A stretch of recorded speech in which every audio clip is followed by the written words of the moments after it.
You're listening to Funky Politics, powered by the Kazuki Network, sponsored by MLGW, Memphis Light, Gas, and Water.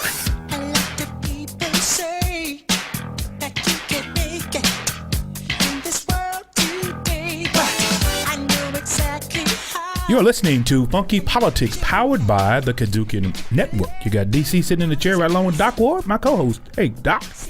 Like always, this is an episode that will be fresh and pure, never watered down or frozen. Or frozen or watered down? Never.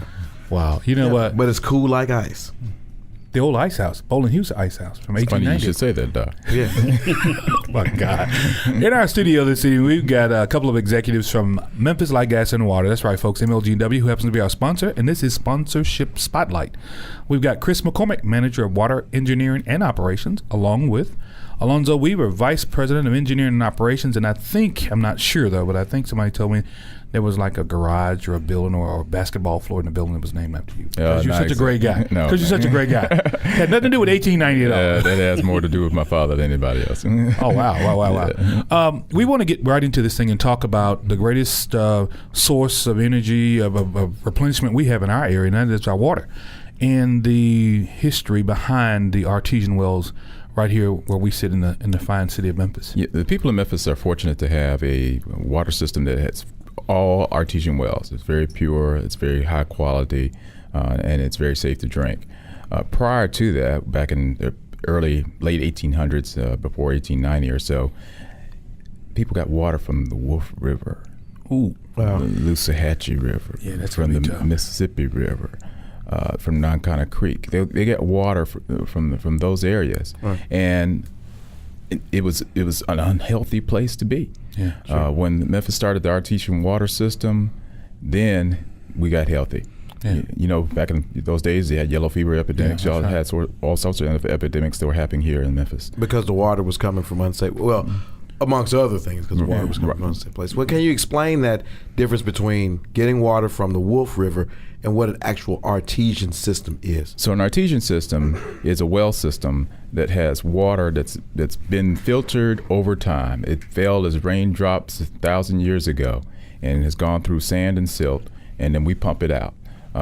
Actually, the very first well that was put in was back in the 1890s, and it was under pressure.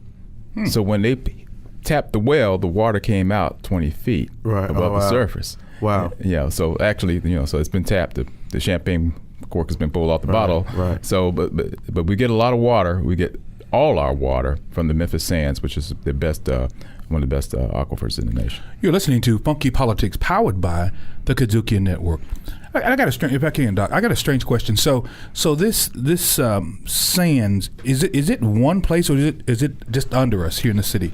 The sands stretch all the way across the Shelby County and actually go into Arkansas and eastern Tennessee. So it's a large area. Oh, okay. Yeah, okay. It's kind of like the shape of a bowl. And that's what I was thinking about, my water in a bowl. That's kind of what it is. There's clay and then there's sand. Yeah. And so the sand is where the water is. The clay is kind of like the bowl. And so it's kind of like a mineral sort of situation where you have like a mineral base under the earth and the water's down there, and through the process of the groundwater going through that sand and clay base, it gets purified. Right. And then you just pump it out, kind of like fracking or something like that. You just you pump it out. Did you say fracking? That's gas. No, I'm saying, but you would do it the same way. Sure. Oh.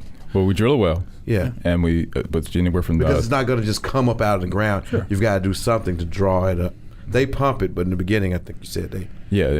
Originally, it just came out under pressure. It came out of the water. Right. Yeah, but we'd pump it out. Wow. Well, and another interesting piece we were talking about offline was that there are other areas just in Tennessee that do use a source water from either the rivers or maybe, I don't know, maybe a lake or some type of source. And we don't want to get into calling names Nashville, but I think Chattanooga, well, I don't want to call any other names. I'm just saying that those people they don't have the wells that we have necessarily, do they? Yeah, they're using a surface water system, so they're getting water out of rivers. And so that's where they get the water from. And explain that, because, there's still people that are getting water from rivers. You're getting yours from groundwater. Why is it so much better from the standpoint of that? Is it during the process once you pull it up and have to purify it further? or is it the infrastructure? Or is it a little bit of all of that makes what's happening here in Memphis so special with its water? And Chris can jump in here, Okay. but basically the water that comes out of the aquifer is fairly consistent. It doesn't change a whole lot. So our treatment process is simple. We don't have to do a lot of treatment to it, and it doesn't change. When you're dealing with the river water, it changes. Right. It changes based on the amount of rainfall, runoff, whatever. Season, possibly? Season, yes. Yeah.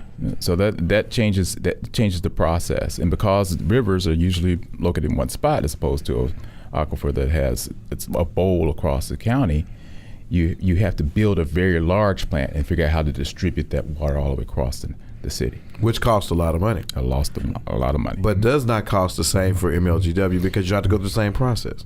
We don't have to go through the same process, and we have some of the lowest rates in the country. Yeah. Our water rates are very, very cheap. And Chris, I want to pull you in here on this one. So we're not picking on Nashville again because they don't have good stuff like we have. You got something against Nashville? No, I love Nashville, Okay. but we have better water. Absolutely. So Chris, in terms of all of these, this aquifer, we've got a certain number of stations in Memphis that pumps this stuff all, and it's all equalized. So there's millions and millions of gallons of water coming through our city every day, in terms of into homes, right? Right, that's correct. And so, what's that number again? On any given day, there's over 100 million gallons of water probably flowing out of our pumping stations to people's homes and businesses. But people don't understand, and I'm one of those folks that I thought that you all control the water going out as well too.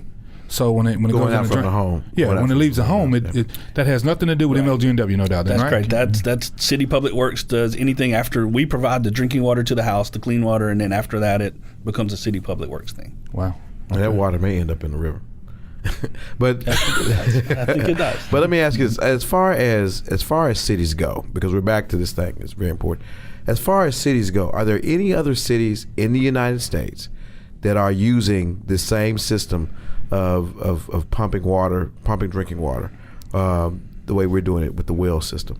Yeah, Memphis has one of the largest aquifer systems, solely aquifer systems in the nation.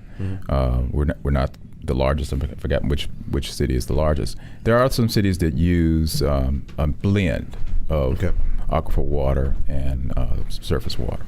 Okay. What are some of those other cities? Such as Houston, maybe others. Okay. Wow. But nobody using it just the way that we do. Right. So just to recap on this, we have probably one of the few 100% aquifer systems in the nation of any city. Yes. Right.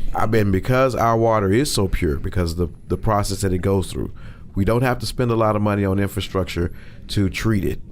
And we can give you water pure to your home, the purest in the United States, at probably the lowest cost in the United States. That is correct. That is correct. That's definitely a treasure. And I hate to just jump on the bandwagon. Well, I'm going to jump on the bandwagon because this is a Memphis product.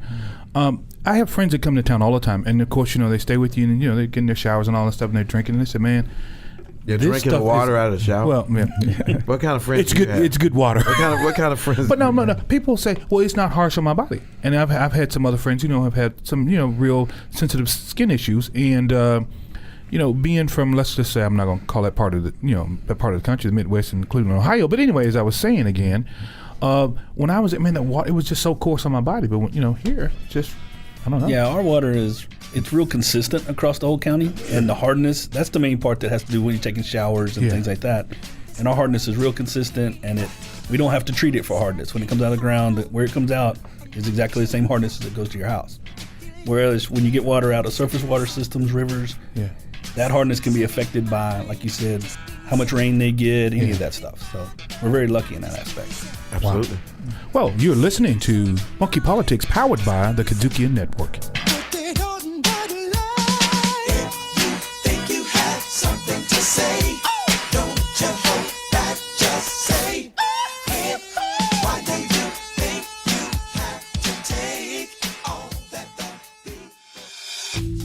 Okay, listen up.